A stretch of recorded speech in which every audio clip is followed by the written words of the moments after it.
So the short answer is London for 1,000 years is open to people, trade, and ideas. The reality is a city that's going to be a global city can't stand still. It's going to carry on evolving. And our greatest asset is our talent. We have on this trip 30 entrepreneurs, tech startups, founders who want to scale up. And they're doing what British people in London have done for generations, making friends, building networks, pitching ideas, forming partnerships. And that's really important. It's an attitude of mind. We've got a campaign, and it's a campaign we began post-Brexit result because I was worried an impression may be created that as a consequence of us choosing to leave the EU, we're going to stop these ideas out there. London is open, it's not just simply we're open to talent, ideas, innovation, business, tech, it's state of mind. That's our biggest need. And yet, you've been quoted saying that if Brexit passed, which obviously it did, that it would be catastrophic. Is it going to be catastrophic? One of the things that I have to do is make sure it's doable. And so what I'm saying to the British government is when it comes to you doing a deal with your union, you need to make sure that London is around the table. Because London is a powerhouse for everything. So, for example, access to a single market. So, for example, making sure, look, London has the largest number of international students anywhere in the world. And they come there for a reason. We have the largest number of top universities and cities anywhere in the world. So, the good news is the government is they want us to have a voice around the table. We're going to make sure the deal we do is a good one. Let me just end by saying this. London and Chicago are two great global cities. That's not going to change because of Brexit. London and Chicago have chosen two pretty decent mayors. That's not going to change for the foreseeable future. And the friendship with Emma, Rumi, the entrepreneurs we've brought, the help given by 1871 and the expertise here, that's a relationship that's not going to change. Mayor, how about it? What does, from your perspective, what is Chicago doing to make it more of a tech center? For example, one of the things we heard in the previous panel, that a big challenge is attracting and retaining talent at key points in a person's career. First of all, there was a couple things we did starting in 2011. Sat down with the tech community. One, creating a space. So between the Montgomery Ward building, this building, and then Fulton, you now have just shy of 80,000 digital jobs. 1871 did not exist before, to now have a common space. And what has happened in 1871? #1 innovation space last year, and #1 innovation space in North America again this year. We have Chicago rated as the best city for return on venture capital investment for startups. That creates a virtuous cycle. What we have to do, our first goal, create a space or a geography of community. Two other pieces that are key to that effort. Second is research and development with our universities that are tied in, because that's where the next ideas, the next innovation. We've done that with Northwestern on their biomedical. We've done it with the battery research at the University of Chicago. We've done it, we're going to go see the UI labs with digital manufacturing. Chicago continues to be with the University of Illinois, Northwestern Chicago, IIT. We just broke a new innovation space, a place where people come to have ideas. And we now are going to have our third year of the Venture Capital Summit. So idea people and resources are the key to take Chicago to the next generation. And in each of those, we have kind of institutional strategies to help them. But I want to be clear. The entrepreneurs create the ideas, the companies, and the innovations. What the city can do is create a platform for those companies to succeed. We can't create them. Now, what we can do is be open data, which allow apps to be created and other companies to be created. What we can do is create research dollars into our universities or research labs that create, like going on at Argonne, the next battery research and storage, that then have spin-offs and they have a space to start their company. We are a partner in creating that platform for the entrepreneurs to create the jobs and the companies of tomorrow. Emma Sinclair is somebody who has been described as a serial entrepreneur. What is it you would say to mayors of cities, heads of government, that I wish cities would realize that? Fill in the blank. The wonderful thing that I get to experience, to be honest, from London is that cities realize what they need to do, which is create incredible infrastructures with legal, financial, media, and technical know-how. One of the things that Sadiq mentioned is that it's his responsibility partially to ensure those rich ecosystems maintain and continue to nurture themselves post-Brexit. And so really I feel like, speaking for London, I feel like our mayor recognises that, and that's something that's a really important signal for me with a fast growth company, making sure that I stay in London and just benefit from everything that we can face. Rumi, how about it? What would you like to see cities and other entities of government do that would be helpful for the kinds of things that you're doing? Sure. Well, and I think London and certainly Chicago is doing a great job with this. Is to help an entrepreneurial community, you also really need to connect entrepreneurs to corporations and the businesses that are in the area. In Chicago has, I want to say, 400 companies headquartered here. Over 30 of all Fortune 500 companies are in Chicago. And what's great about that is that these people cannot just be invested. So I'm with this committee at the Chicago Mercantile Exchange and the Chicago Board of Trade. But I lead their venture capital unit, right? So we're investing in young companies. So you have a corporation like this unit, you have a ventures unit, and then you have all the customers. So you're not just investors, but possible customers. And I have to say we're working very closely with initiatives like Chicago Next, with Innovate Finance in London, really part of communities where the cities are helping corporations connect to entrepreneurs. I'd like to segue now to the global cities portion of it. Again, I wish we had a little more time, but let's talk about London's status as a global city, Chicago's as well. Mayor Khan, just after you were elected, you told Time Magazine that you wanted to sit down with Mayor Emanuel. Why Chicago and why Mayor Emanuel? Yeah. I'm a big fan of plagiarism. And when you look, all the good ideas are out there. When you see somebody doing things wrong, you shouldn't be embarrassed to reach out. And so there are challenges. Look, the technology, the innovation they're doing, they can't do by themselves. And Ron's right. We can create the environment where these guys flourish and thrive. But look, there are often concerns. Housing. Emma can't afford to live in London. It's an issue for her recruiting. Infrastructure. If there isn't social passport, if there isn't open data, if there isn't a good control system, she can't flourish. Right? Access to finance.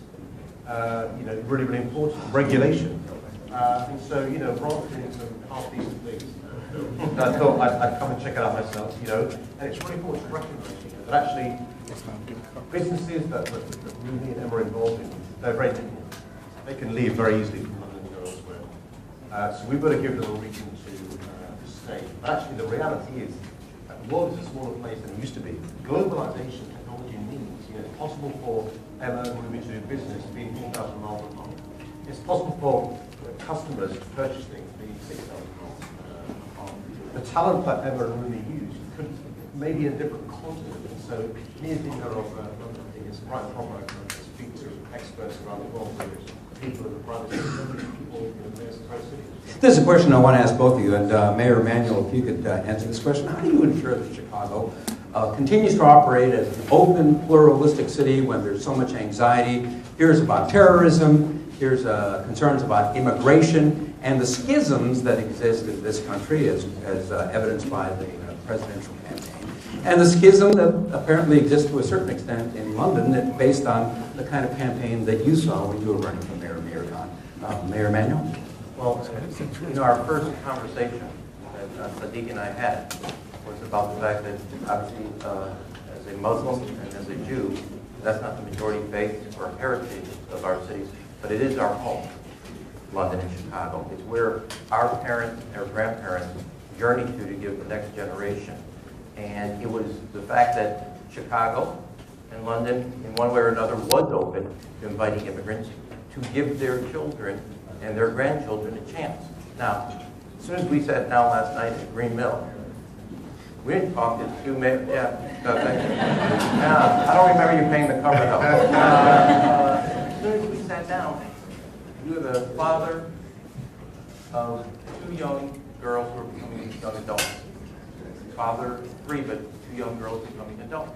And we talked about our common goals and aspirations of how does our two daughters grow up and one day we'll hopefully sit on a program talking about their businesses. And I don't think it should be lost on anybody, whether it's Muslim or Jew, that we have as fathers share a vision and a desire for our children. It's no different regardless of our faith. But I will say, don't think it's not being noticed around the world now that you have a Jewish mayor and a Muslim mayor, two different global cities, cities that have embraced the diversity and people that coming together. Now tomorrow, my rabbi cannot be happier because it took a Muslim to get me to go to synagogue. Not just on my own. And I'm taking him to synagogue, and we're going to pray together and pray of different faiths, but of a common vision that I think are the values of inclusion. And I think that's a tremendous statement in a world where people want to exacerbate differences. That we know our differences, they exist, but how do you bring people together? And so we saw a simple example, and I know I'm over my time. I took them on the river walk. They're talking about what they're going to do on the river. But you have people all different walks of life sharing that experience. Or 606, how to use open space to bring people of different backgrounds, different economies, different heritages to have a common not only space, but experience that allows you to achieve both your economic and your social goals as well. Mayor Khan, how about it? How do you maintain London's position as an open, transparent, pluralistic city when there are pressures regarding immigration, concerns about terrorism, and so forth? One of the things that's important to emphasize is that I made a point about London is open. London is open for the reasons that Rahm alluded to in relation to our state of mind. But London has chosen on May of this year. They had a choice. They could have chosen a different perspectives when it came to the election. They chose our offer. What was our offer? Our offer was helping entrepreneurs. Our offer was being the most pro-business mayor London's ever seen. Our offer was making sure with ultra-fast broadband. Our offer was making sure that school-age girls learn about coding. It's a mainstream thing, coding for girls. Our offer was making sure we have affordable housing for Londoners, but also we make sure London is welcoming for talent, innovation, and for business. Our offer was making sure when we think about new developments, whether it's open plan, the ability to network and talk to each other, like the inheritance and so on. So whether it's community space, we think about how communities mix. And my offer is very simple. Look, for 1,000 years, London's been a great place to come for business, for holiday, for tourism, to study, to invest. That's not going to change. Mayor Khan, as the first Muslim mayor of a major Western city, do you feel any particular personal pressure in how you Look, I mean, first and foremost, I'm the mayor of a great city. I was chosen, I hope, not just my good looks, but also, and not because of my faith or my ethnicity, but because of my own experiences. And Rahm brings the same to the table when it comes to being the mayor of Chicago. Rahm, you wouldn't realize, Rahm was the first mayor of Jewish faith elected in Chicago. I was the first mayor of Islamic faith elected in London. But I'm hoping people voted for us because of the overall package. What is our vision for our city? What are our experiences as somebody who, for me, raised a housing project, humble background, son of immigrants? What experiences do I bring as a former lawyer, running a small business? Somebody who stayed at home with my mum and dad last 24 years, sleeping on the top bit of a bunk bed. Somebody who's been working since I was 14 with a paper around first and Saturday jobs, doing other jobs, working on labouring. Those experiences, I think, are experiences common to Emanuel, to employ people. People work this and the London promise is this. You work hard, you get a helping hand, you can achieve anything. If you like the American dream, my message to entrepreneurs in Chicago, to investors, to those thinking about forming partnerships, thinking about scaling up, is London is open. We've got the most talented people in the world outside of Chicago. I better say that. Otherwise, Your microphone just went out. and it's really important to recognise. The market in London is huge of talented people, of innovators. Emma was in Toronto recently. She's a good example of a London. And by the way, half of our delegation, half, are women. Let me say one thing, Phil. Emanuel, Well, we're going to sign an agreement between London and Chicago on technology and sharing, an agreement. But are also going to relate to your second question. One of the visits we're going to do is to Whole Foods in Englewood. There's 30 entrepreneurs around that have gotten their ideas off of their kitchen and into their storefronts. And how you can make investments in other neighborhoods. So it's not just what's happening, although our central business districts are thriving. But take that energy, take that opportunity, and make sure all the residents are participating.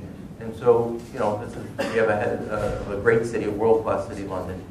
And Sadiq wanted to make sure, and I wanted to make sure that he saw all of Chicago. So we'll go to Englewood, and we talked last night, after we're done with talking about our daughters, but how technical schools can be an economic engine. And Whole Foods is across the street from Kennedy King Community College, the School on Culinary and Hospitality, and how we're creating both job opportunities, and they're not tech entrepreneurs, but they are small businesses in the food area, and they have their start now because Whole Foods decided to do something. And so we borrow ideas. We were just talking about LED lighting. I said that the mayor of Vancouver has a brilliant idea. We're trying to copy that. We share from each other. You're all, the tech community is going to collaborate.